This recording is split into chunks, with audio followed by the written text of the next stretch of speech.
പൗരാണിക വിഗ്രഹങ്ങളിലും കേരളീയ ചുമർചിത്രങ്ങളിലും ഉപയോഗിക്കുന്ന പ്രധാന കർണാഭരണങ്ങളിൽ ഒന്നാണ് പത്രകുണ്ടലം.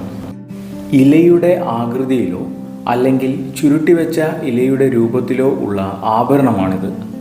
പണ്ട് കാലത്ത് പനയോലയോ തെങ്ങോലയോ ചുരുട്ടി കാതിൽ ഇട്ടിരുന്ന രീതിയിൽ നിന്നാണ് ഇത് വികസിപ്പിച്ചെടുത്തത്.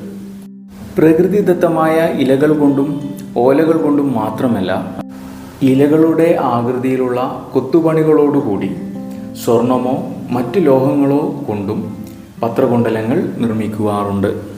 ശില്പങ്ങളിലും ചിത്രങ്ങളിലും പ്രധാനമായും ശ്രീദേവി, ഉമ, മാതംഗി അഥവാ ശ്യാമളാദേവി തുടങ്ങിയ ദേവതമാരുടെ കാതുകളിലാണ് ഇത് ചിത്രീകരിക്കാറുള്ളത്. അർദ്ധനാരീശ്വരനെ ചിത്രീകരിക്കുമ്പോൾ വലതു ചെവിയിൽ മകരകുണ്ടലവും ഇടതു ചെവിയിൽ പത്രകുണ്ടലവും ധരിച്ച രീതിയിൽ വേണം ആവിഷ്കരിക്കുവാൻ.